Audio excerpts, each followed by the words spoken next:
Hello Leo, Sun, Moon, Rising, and Venus signs. Kamusta kayo?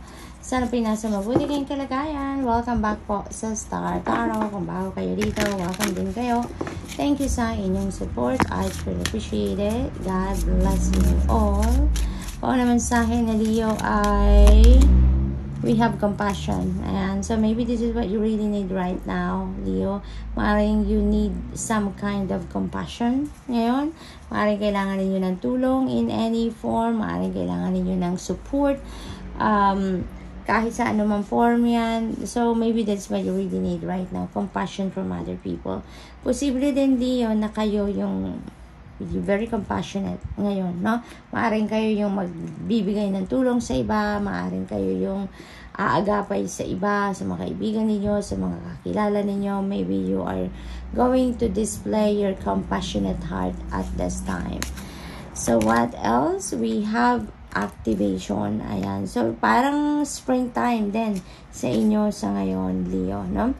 Now is the time for na mag-ano na kayo, work towards growth, towards expansion, towards pag-evolve ninyo into the best version of yourself. So, maaaring ngayon kayo magtatanim ng seeds, kumbaga. Now, kung ano man ngayon yung gusto ninyong ma-accomplish or kung anong gusto ninyong ma-manifest sa 3D reality ninyo, maaaring ngayon kayo magsisimulang gumawa ng mga bagay or practical steps para makarating kayo sa ganong sitwasyon. So, parang, the soil is fertile sa ngayon para sa inyo, para magsimula na kayo na mag-plant ng seeds para mamunga to ng kung ano man ang gusto ninyong makita sa inyong 3D reality in the near future. So, we have acceptance. Ayan. Accept what is, no, Leo? May mga sitwasyon tayo sa buhay, diba, na hindi na natin kailangang hanapan ng rason, hindi na natin kailangang hanapan ng definition, hindi na natin kailangan diskubrihin pa kung bakit nangyayari. Because life itself is a mystery, diba? Kaya maaaring ito yung sitwasyon ninyo sa ngayon, no? You're being asked here to just accept what is. Kasi may mga bagay talaga na hindi na natin kailangang alamin pa kung bakit ito nangyayari. Bakit sa atin? Bakit tayo? Diba? So, what else for Leo?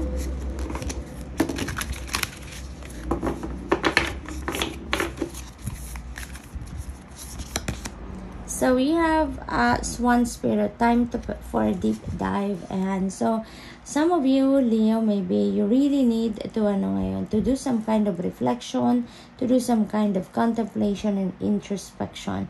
Maybe there are some situations in your life sa ngayon na kailangan ninyo na magmuni-muni, no? Kailangan ninyong pag-isipan mabuti, mag-isip kayo ng mas malalim, kumbaga laliman pa ninyo ngayon ang inyong mga nararamdaman at iniisip because maaaring yun ang kailangan ninyo para magkaroon kayo ng clear direction in life.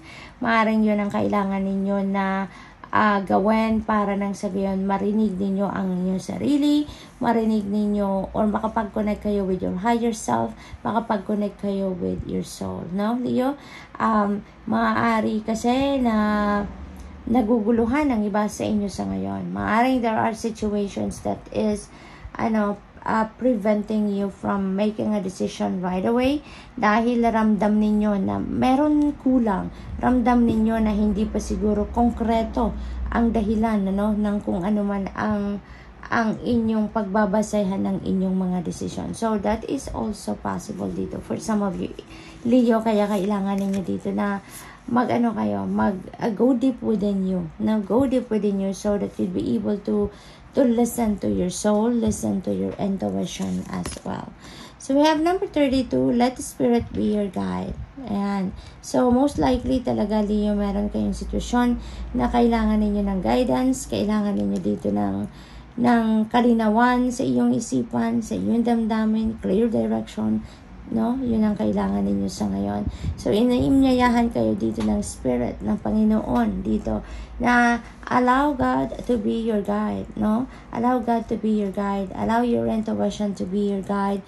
Dahil yung laman ng inyong intuition, no? Yung nilalaman ng inyong intuition sa ngayon is a direct message from the divine, no? Kaya kailangan ninyo na tiwala, no, sa kung ano man ang mga mensaheng natatanggap ninyo from your intuition.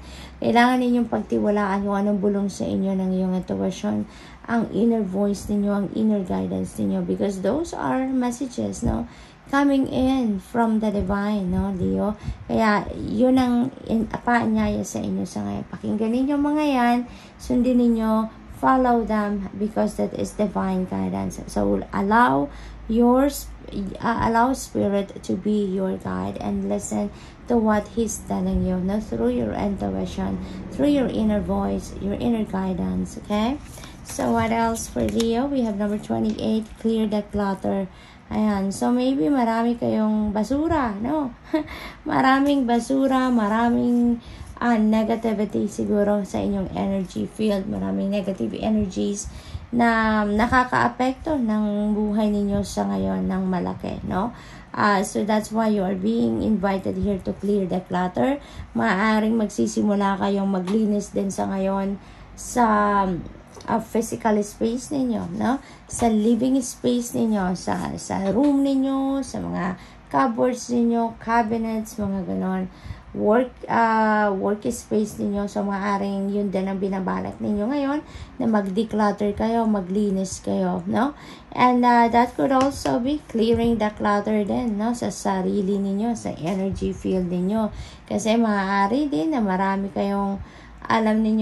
na kayong negative thoughts, negative feelings, emotions, and even your energy field. Siguro nakakaramdam na kayo na mayroon talagang negativity, no, sa paligid ninyo. Kaya maybe you are going to declutter, no, your physical space as well as yourself. So, mararamdaman ninyo dito, Leo, no? Mararamdaman ninyo na after na mag-declutter kayo, magiging magaan ang inyong pakiramdam. Magiging maaliwalas ang inyong pag-iisip. Magkakaroon kayo ng sense of peace dito, no? Sa puso ninyo. So, go for it. Maybe because that's what you really need right now, okay? Para magkaroon kayo ng clear direction at magkaroon kayo ng clarity. So, what else? We have 4 of winter. Ayan. So, dito naman sa 4 of winter, pagod na kayo. Kaya siguro din, nagiging negative na ang mga laman ng isip ninyo, na nakakaramdam na kayo ng negative energies sa paligid ninyo. It's because maybe full of clutter na ang inyong energy field. Kaya, napapagod na kayo, nai-stress na kayo. Maaaring ganun ang nagiging sitwasyon ninyo dito. So, make time para makapagpahinga kayo. Make time para makapagmuni-muni kayo. Para makapag-work through kayo makapag-inner work kayo. No? You can go through what you are feeling, what you are thinking, yung mga ganun ba. At kung ano yung hindi na necessary, kung ano na yung hindi na maganda sa tingin ninyo, sa pakiramdam ninyo, then that's all. Diba? Kailangan na ninyong i-let go. Kailangan na ninyong i-release yan. Okay? So, ang iba sa inyo, maaaring pagod, no? Exhausted na. So, you may need to take a vacation. You may need to, kailangan nyo lang siguro ng pahinga. Kailangan nyo lang na mag-unwind dito, Leo. Okay? So, maaaring pressure din kayo, no? Maaaring marami din kayong mga bagay-bagay dito na ikinaka-pressure ninyo. So, we have Princess of Winter. Ayan. So, dito naman, may mga impormasyon siguro na parating sa inyo dito. Maaaring meron kayong mga hinihintay na information, may mga hinihintay kayo din siguro na detalye, facts, mga ganon. Some of you dito, Leo, you really need to siguro to take a break. Diba? Baka kailangan lang ninyo na magpahinga. Kailangan lang ninyo na mag-step away ng kahit saglit lang sa kung ano man yung mga nagpapa-stress sa inyo sa ngayon. Diba? Kasi sometimes, kung ano tayo, all over the place ang isip natin. Tulad nito, no? So, maaaring marami talaga yung iniisip. Maraming gumugulo sa isip ninyo. Sometimes, mas lalo talaga nagmamagnify pa yan. Umiikot-ikot lang yan sa isip natin. Kung wala tayong ibang naririnig, wala tayong ibang nakikita, diba? Kung lalo na, kung nagmumukmuk lang kayo, Leo. So, maybe you really need to take a breather from that, no? Ibigay ninyo yan sa sarili ninyo para makatulong din yan sa pag-iisip ninyo, no? Maybe kailangan ninyo na meron kayong makausap na iba, makarinig kayo ng ibang idea, makarinig kayo ng ibang perspective ng mga tao, makarinig kayo ng advice ng iba. So maybe, that is what also you need right now, no? Leo, so pag-isipan ninyong mabuti what is better, no, for you to do para makalabas kayo sa energy na to. So good luck, and that's all I have for you for today. Thank you for watching. Love and light. Namaste.